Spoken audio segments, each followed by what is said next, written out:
Hello everybody, मैं doctor Vikram मस्कर हूँ, एक घुटने और कंधे का विशेषज्ञ नई दिल्ली इंडिया से। और आपका स्वागत है एक और वीडियो में जिसमें हम हट के टॉपिक में बात करेंगे फ्रैक्चर हीलिंग प्रोसेस। मतलब हड्डी टूट गई, हड्डी जब टूट जाती है ये जुड़ती कैसे है। नाउ याद रखिएगा, आप सब बने हो, आपकी बॉडी बनी है कोई भी चीज से जूझने के लिए और ज्यादातर चीजों को हील करने के लिए। मतलब हीलिंग एक नेचुरल प्रोसेस है। आदमी या डॉक्टर का क्या काम है? वो हीलिंग को सही दिशा देना ताकि वो सही तरीके से वो हड्डी जुड़े, सही लाइन में जुड़े और गलत ना जुड़े। तो ये हीलिंग प्रोसेस कैसे होता है? तो ये हीलिंग प्रोसेस बिल्कुल सीमेंट के पकने की तरह होती है ना। आपने घर बनाया, सीमेंट होती है, तो सीमेंट पहले क्या करते हो? सीमेंट का पाउडर लेते हो, पानी लगाते हो, तो तब वो बिल्कुल गीली होती है। फिर क्या होता है? फिर वो थोड़ी पेस्ट की तरह बनने लग जाती है। फिर वो पेस्ट थोड़ा मजबूत होता है, आप बॉल बना सकते हो हाथ में। फिर वो थोड़ा ज़्यादा गर्म होने लग जाता है और सेट होने लग जाता है। फिर वो बिल्कुल कंक्रीट ब्लॉक बन जाता है। वैसे ही आपकी हड्डी की हीलिंग होती है। ओनली डिफरेंस इज कि आपकी बॉडी एक नेचुरल लिविंग चीज है, इसमें जीवन है, इसमें खून की नलियां हैं। तो जैसे हड्डी टूट जाए तो बदन जो है वो लगने लग जाता है, चलो यार इसको जोड़ो।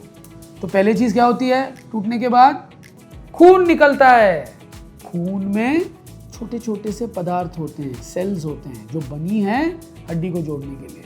वो सेल्स सोल्जर की तरह वहां पे चली जाती है। अरे यार यहाँ पे एनिमी आ गया है, चलो चलते हैं जहाँ पे हड्डी टूटा हुआ है, और उसे जोड़ने लग जाते हैं। जब वो सेल्स वहां रिलीज होती हैं तो वो शुरू हो जाती है। तो पहला स्टेप होता है इन्फ्लेमेशन, सूजन। ठीक है, सूजन में क्या हो रही है? ये सेल्स जो है ये तैयार हो रहे हैं हड्डी को जोड़ने के। ये तकरीबन 1 से 7 दिन तक रहता है।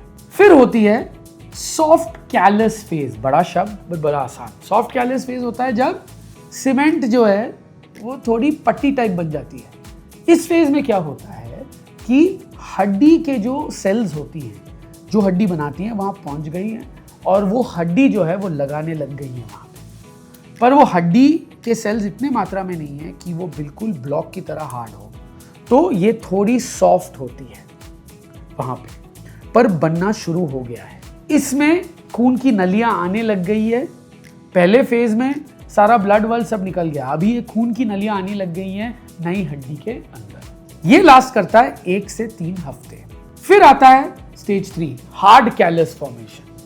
इस फेज में हड्डी और भी मजबूत होने लग जाती है, खून की नलियां और भी आने लग जाती हैं, पर बॉडी को पता नहीं चलता कितना हड्डी बनाना है, तो वो बहुत सारा हड्डी लगाने लग जाता है वहां पे।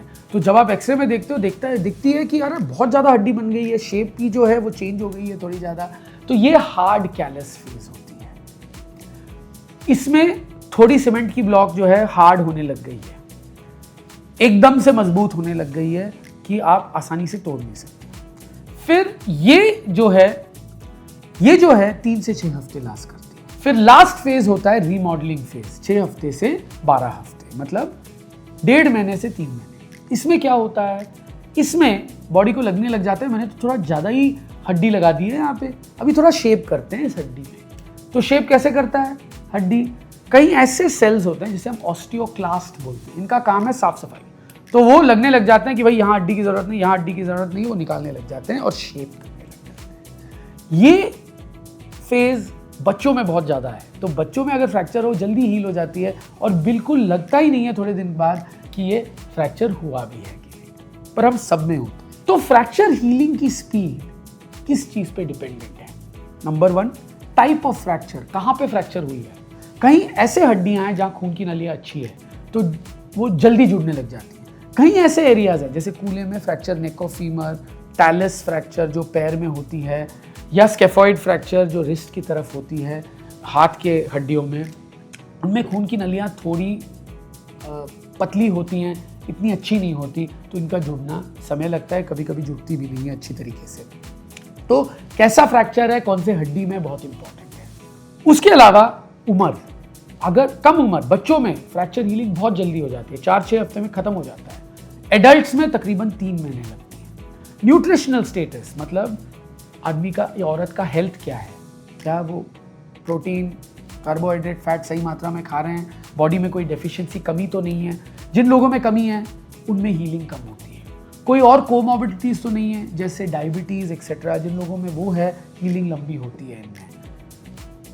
जो स्मोकिंग करते हैं, स्मोकिंग में क्या होता है, खून की नलियाँ पतली हो जाती है, ब्लड सप्लाई कम होता है, जिसकी वजह से हीलिंग कम होती है। तो जो स्मोकिंग करते हैं उनमें हीलिंग थोड़ी कम होती है, तो नॉन हीलिंग के चांसेस ज़्यादा होते हैं या डिलेड हीलिंग के चांसेस ज़्यादा होते हैं। तो डॉक्टर हीलिंग को कैसे मॉनिटर करते हैं? वो एक्सरे कराते हैं। यूजुअली अगर फ्रैक्चर हुआ हो तो तब तो एक्सरे हो गई। नॉर्मली अगर ऑपरेशन किया गया है फ्रैक्चर का, फिर भी एक्सरे होती है ऑपरेशन के तुरंत बाद। दूसरा एक्सरे नॉर्मली होता है तकरीबन 1 महीने बाद, देखने के लिए कि हड्डी की दिशा सही है अगर ऑपरेशन नहीं हुआ है, या अगर ऑपरेशन हुआ है तो सब कुछ बरकरार है। पर आपको आसार हीलिंग के दिखने लग जाते हैं ओनली 6 से 2 महीने बाद, जो आपका दूसरा एक्सरे का टाइम होगा। और लास्ट 3 महीने में नॉर्मल हड्डियां नॉर्मली अच्छी तरीके से जुड़ जाती हैं और नया हड्डी आपको साफ साफ दिखाई देता है। कई ऐसे हड्डियां जैसे fracture neck of femur, scaphoid और टैलिस मैंने बोला था, इनमें वो हड्डी दिखने में टाइम लगती है, तकरीबन 9 महीने भी लग सकती हैं हड्डी को जुड़ने के लिए। तो जब हड्डी ठीक से नहीं जुड़ती, 2 तरीके के होते हैं ठीक से नहीं जुड़ने वाले। एक होता है नॉन यूनियन, मतलब हड्डी जुड़ी ही नहीं है। ये क्यों होता है? आइदर आपको कुछ प्रॉब्लम हो बदन में, आपकी कुछ डेफिशिएंसीज कमी हो, स्मोकिंग कर रहे हो या डायबिटीज़ एक्सेट्रा हो, या ऐसा हड्डी टूटा है जहाँ पे खून की नलियाँ ही नहीं हो, तो कभी कभी बॉडी हड्डी को जुड़ता ही नहीं है। ऐसे हम नॉन यूनियन बोलते हैं।